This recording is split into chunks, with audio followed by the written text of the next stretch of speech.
Hey guys, James at Barber Creek Long Range Shooting and Hunting School. Today we are going to do a in-depth review and explanation of the new, soon to be coming and soon to be released SIG Kilo 10,000. So this range finding binocular is a little bit different than the competitors like the Vortex and some of the others. Even though it is a Class 1 laser, it really has the capability of a Class 3 laser. It's called a Class 1M. And it really has its own unique digital processing system, and the amount of packets that it sends out per second in a laser gives it the capability to laser things at a really long range. Now, Mark and I used this in Montana as well as a couple others when we were hunting antelope this year, actually about 4 or 5 weeks ago, and there was so much smoke in the background when we were hunting antelope because there was a forest fire not too far away, or what they call a wildfire out west. And out of all the rangefinders that we had a Terrapin, we had the SIG Kilo 10K, we had a SIG Kilo 2400, the small monocular, and we had the Vortex Fury 5000. This one, the 10K and the Terrapin were the only two that cut through the smoke.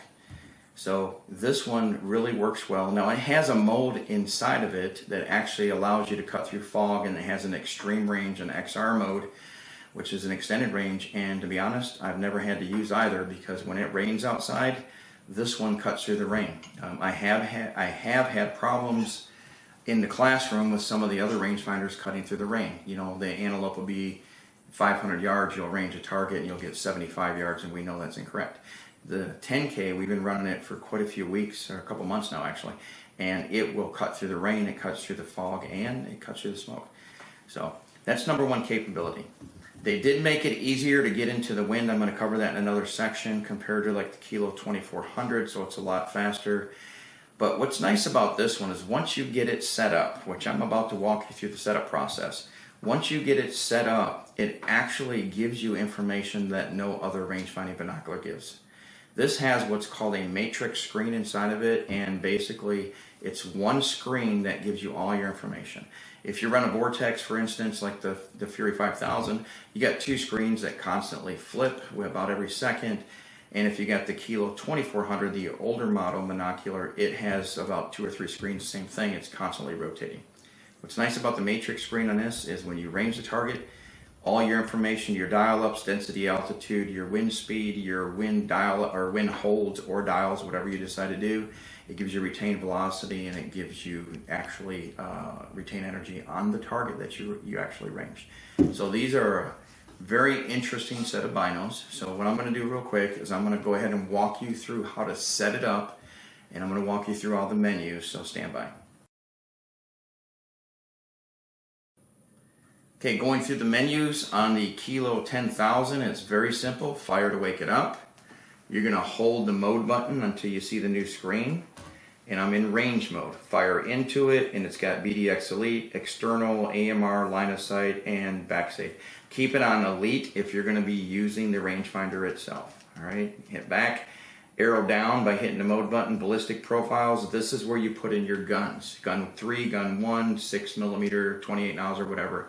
What's cool about this, and you're going to notice this on the startup screen, is when I fire and wake this up, unlike the Kilo 2400, unlike the Fury 5000, where it says Profile A, Profile B, Profile C, Profile 1, you have no idea what gun that is, right? So if you don't use this for 3, 4, 5 months and you grab this and get ready to go on a hunt, you don't remember what profile you put your gun on. This literally tells you 28 nozzler, because you named it. So when you get the startup screen, it automatically tells you what gun you're on. I just wanted to throw that out there. All right, back on track. I can select what gun I want, and it automatically goes to it. We'll leave it on 28 nozzler. Arrow down, wind speed. You can put in your wind speed. This will go to a 40 mile an hour wind. So here's my wind speed. I'm at 6 mile an hour. Let me go down to back, and then next arrow down is wind direction. It's a clock, similar to the Kilo 2400. You just make it whatever direction the wind's coming from. Hit back, save, you're done. Arrow down, target mode.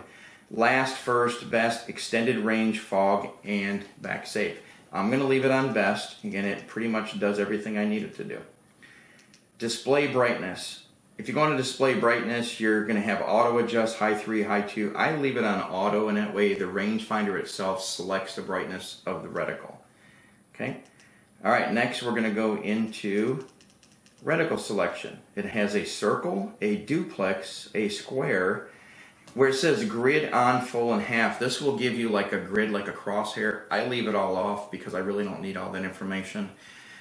What is interesting about this, and I'll show you in one of the sections, is let's say that if I'm using this rangefinder and my beam's not exactly dead center on the cross, you can literally go in the BDX software and you can adjust where this reticle fits on your beam so it'll be exactly where you want it. Again, other rangefinders don't do that. Go to back save, arrow down again, unit of measurement. This is going to give you distance in meters, Celsius, wind, and miles per hour, meters per second, and all that good stuff. All right, I'm going to leave it where it is because I'm an imperial person.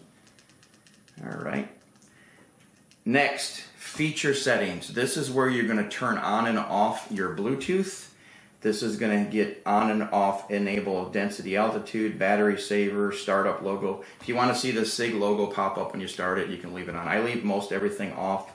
I will say this, turn off your Bluetooth when you're not using the rangefinder, or let me back up, when you're not Bluetoothing it to something, because the Bluetooth will help eat away your battery, all right? So leave it off. All right, hit back save, and then we're going to go into compass. Compass is initially when you go to compass and you hit start, you're going to see a figure 8. It's saying run it in a figure 8, and when you're doing it, it's calibrating the compass. Once you're done, you'll see what you see now, and as you actually go back and forth, you can see the compass moving. Okay, the compass is needed. You got to make sure you calibrate the compass when you first get it. All right, next we're going to go down to onboard sensors. Onboard sensors means that everything, station pressure, temperature, altitude, all that stuff is being compensated and read by the body of this binocular, all right? So the body and the outside piece here is actually reading the temperature and it's reading station pressure. If you want to put the temperature in manually, then you will go ahead and switch it to manual, and now you can increase or decrease the temperature.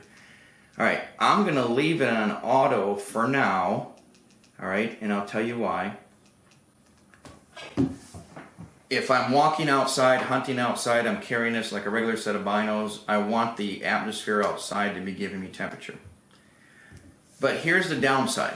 Let's say that you hunt out of a hunting blind, all right? So my partner, Mark, is from Florida. I'm from Michigan's upper. Mark likes his little buddy heater in his blind because he doesn't like to be cold. So if he was using these and he left them on auto and he was sitting in a heated blind, say 70 degrees, and the deer's outside in 30 degrees, and he ranges a deer at 800-900 yards, he is going to make a bad shot. Why? Because the binocular rangefinder believes your bullet's flying in 72 degrees. Your bullet's flying in 30. It's got more thickness of air against it and more pressure against it. So what's going to happen is you're going to hit low. What's nice about these binoculars is, let's say Mark wants to make that shot. Well, Mark can go into manual mode and he can literally set it to the temperature outside of his blind, and he can be comfortable on the inside of the blind, and now the rangefinder is going to actually take the temperature that your bullet's flying on. You're going to make a great shot. Again, unlike any other rangefinding binocular out there. All right, I always got to throw Mark in there. So, all right, next is about, and again, about just gives you basic information. So really, that's it on setup. Once you've got this set up, this thing's ready to go. And again, this has the full engine of applied ballistic software inside of it, which means what? It's reading station pressure, temperature, altitude, angle, spin drift, horizontal Coriolis, vertically Tovis, aerodynamic jump. It's basically reading everything, including earth and secondary base effects, and it's giving you a shoot to, and it's giving you a wind hold. It's a really, really smart rangefinder. And the range finding laser on this thing is phenomenal. I was able to range a boat at 2,400 yards moving with this thing. So, all right, I'm going to go ahead and stop talking real quick, and I'm going to go ahead and next show you how to load data.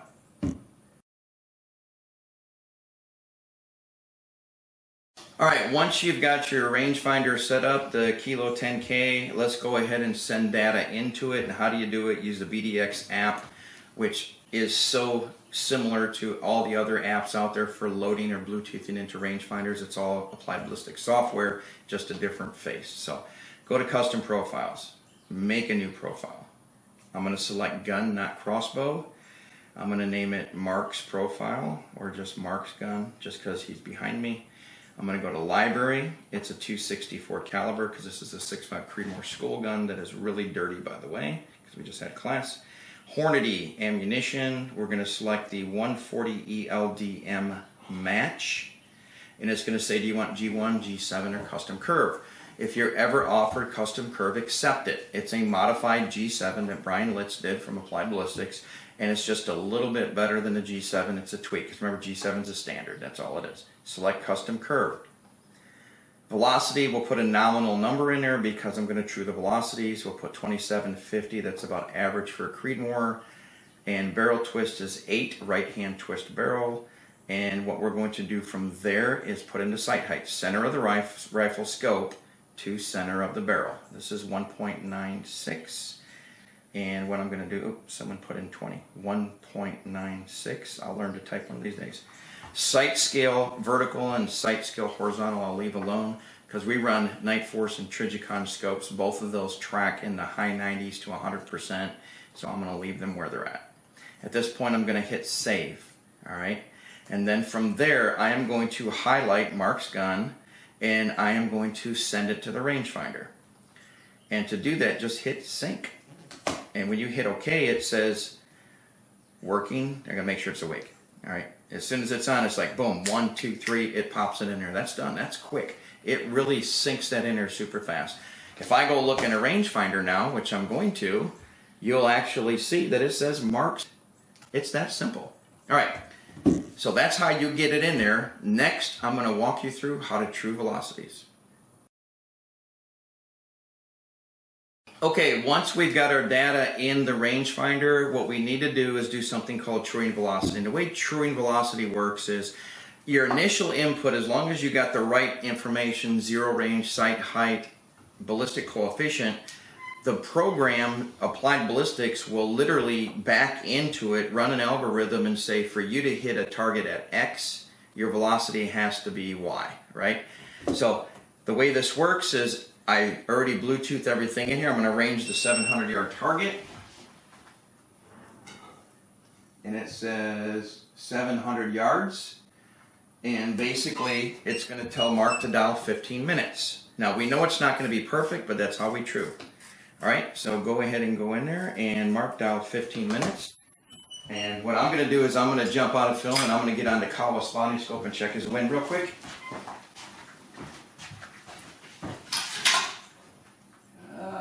Target 5? Yep, target 5. Left to right wind looks like 2 mile an hour. Okay. All right. So let me jump back in there. All right, whenever you're ready, I'll look through the binoculars to see the impact. Ready? Send it. Okay.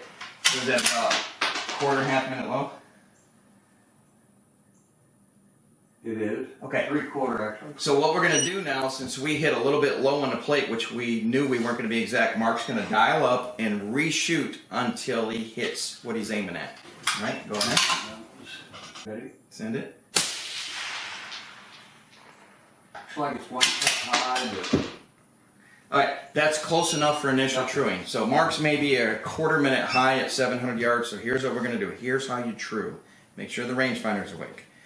Go into rangefinder, and then you're going to click the very bottom where it has a little crosshair looking thing, and it's going to tell you to range the target, which we already did. So what I'm going to do is I'm going to hit drop scale factor, and it's going to say, well, how far did you shoot? 700 yards. How many minutes are you actually dialed at now?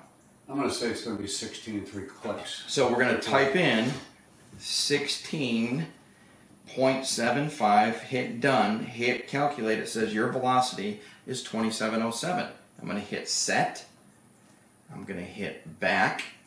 And it's going to say warning, custom profiles will be overridden, blah, blah, blah. Hit yes, and guess what it does? It automatically now syncs the new data to your rangefinder. Let's double check it. I'll range the 700, and it says 716 3/4. Look at that. So it's exact. So what we're going to do is, that's my initial truing because I started about 700 because earth-based effects and Coriolis and spindrift and all that really doesn't get to a point where you can dial most of it out until you get past 600 yards. So I ignore truing under 600 yards. Now, if that's all you got, it's all you got. We're going to go straight to 1,000. Okay, that was a 2-minute wind hold. Yeah. All right, so we're going to 1,000, and I'm going to set the wind. Mark just hit a key point. Whenever you're truing your velocities, make sure you set the wind speed first because of aerodynamic jump. So what I'm going to do is I'm going to go into rangefinder, and I'm going to set it for about a 2-mile-an-hour wind. Boom. There we go. And I'm going to make it from 9 o'clock because that's what we got going on. Okay. All right, so now that I've done that, let me range the 1,000 yard. I think your wind kicked up just a little bit. And that's fine. Probably, yeah. It's telling me 30 and a half minutes. Okay. And it's saying about almost, 2 3/4 minutes of wind basically, or 2.69. And you can actually see it on the app. Say again, 30 and what? 30 and a half and 2.3, 2 3/4 on the wind. Roger that. Okay. Stand by, let me jump behind a spotter. You want to shoot a clay target? Yep, we're going to shoot a clay pigeon. So Okay. let me get one over there.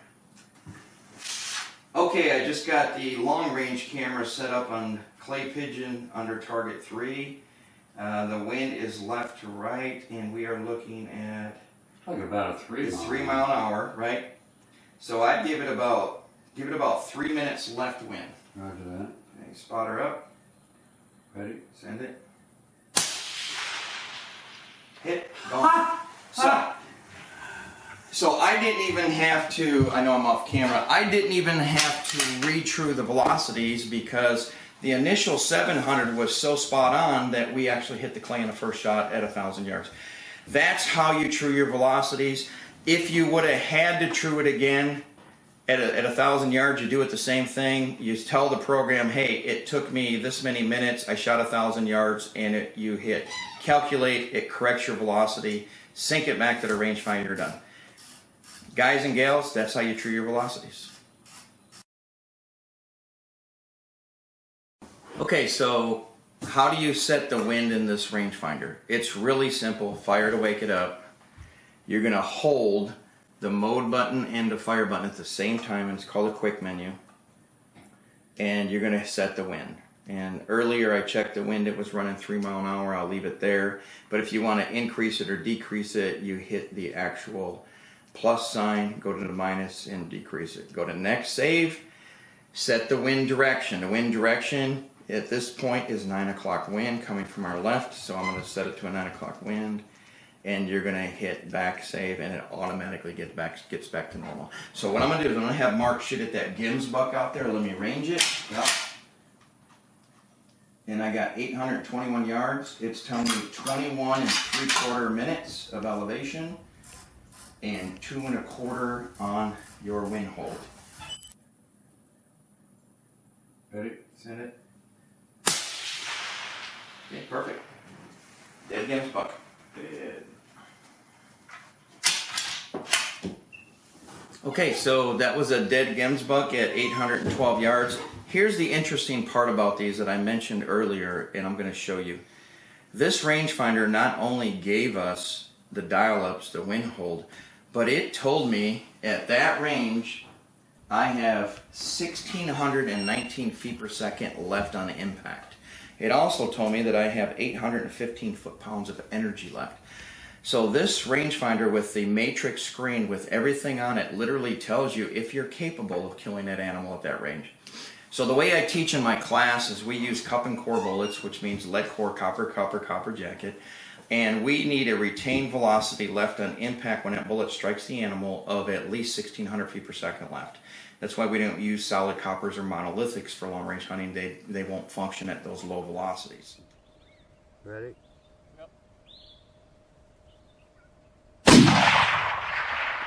Smoked him. Great shot.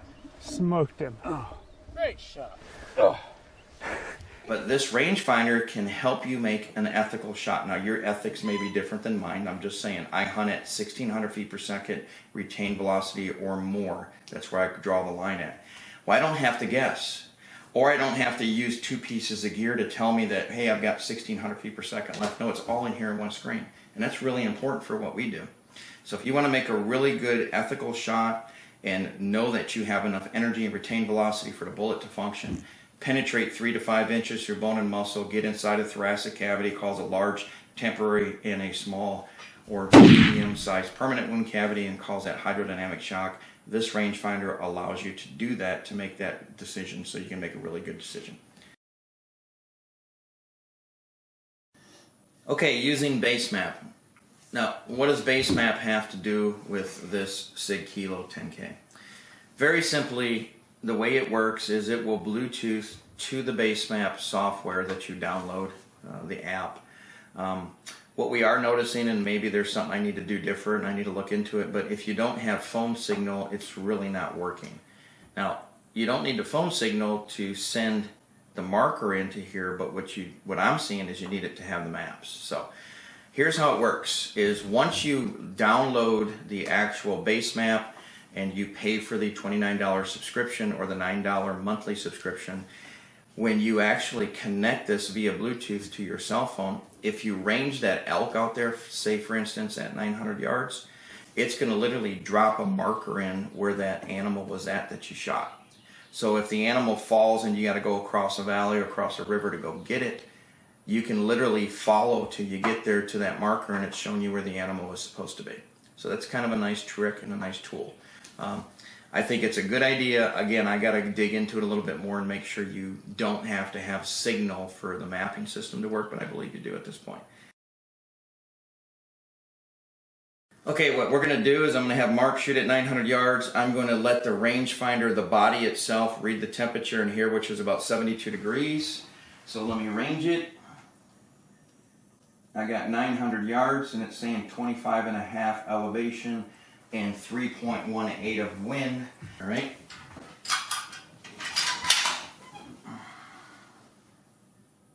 And shoot at, what do you need, target 5? Sure. Okay.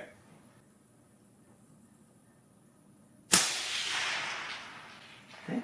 Perfect elevation. A little less than wind. A little less than wind. Right, the wind just died a little bit. All right, so that first shot that we made was correct temperature for the body and the temperature outside. It's so close right now. I mean, it's what, 72 in here, it's 75 out there, so 3 degrees. But I'm going to go in a rangefinder and simulate, like we talked about, because I don't have 30 degrees. We are in Alabama. And we're going to go into unit of measurement. It's winter. It's cold. It is winter. It's so cold here. It's warm in my shoot house. It is very warm in here. And what I'm going to do is I'm going to set the temperature manually, and when we do that, bear with me here because I keep passing it. All right, I'm going to make it 35 degrees because sometimes it is 35 degrees in Alabama. Really? So let me range the target. I've got my little buddy heater on, and it's 72 in here. Yeah, there you go. Okay. All right, I'm going to range the same thing, and I got 903 yards, and it's now telling us 26 3/4 minutes. Okay. So I'm going to have Mark shoot. I'm going to get behind the spotter, so stand by. And he's going to dial 26 3/4. All right, target 5, and give it about a minute left, minute and a half left, Win. Yeah, I'm on it. Ready? Send it. So that bullet literally went about It's a minute and a half high. yeah, it's almost I'm a looking foot at it. over the target. That was almost 1 foot over the target just Yep. because of temperature change. Yep. So I'm going to go ahead and put it back in the normal mode, and I guarantee it's going to tell us to dial like 25.5, 25.25. So again, realize if you're hunting out of a blind where your temperature is different than in your blind than it is outside, or vice versa, you need to go in manual mode, and that's another key feature to this thing. So, Or if you're, if you're riding around in the truck and you're sitting in a 70 degree inside your truck, you get out, you got the biggest elk you've ever seen at 700 yards, you better manually have put in the 35 degrees. yeah, if you're running one of the standard rangefinder binoculars out there, you can't do that. You're going to have to sit there and wait for this thing to acclimatize. I timed this. Now I went to the extreme. I put this in front of the air conditioner and I let it sit and try to heat up to 70-something degrees. It took 15 minutes. All right. I don't want to wait 15 minutes to take a shot. Now again, I did the extreme. It was from the air conditioner. But my point is if you're in a truck long enough in the heat or the air conditioning, it's going to acclimatize to that temperature. So it's probably going to take you at least 10 minutes to get this thing to acclimatize. So I love the manual aspect because that was always huge for me. Normally I would add or subtract a quarter or half a minute just based on what I know. Now you don't have to do that. This does it for you. Okay, so let's say that your rangefinder you got and your range into targets and the beam's not quite where it needs to be.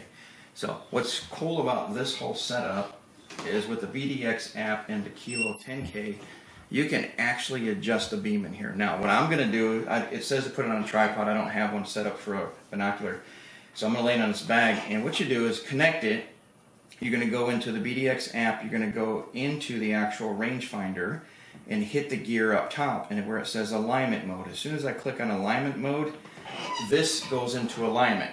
And when I look through it, like right now, I'm going to set it on that GEMS buck, and I am going to hit the range button right here on the program,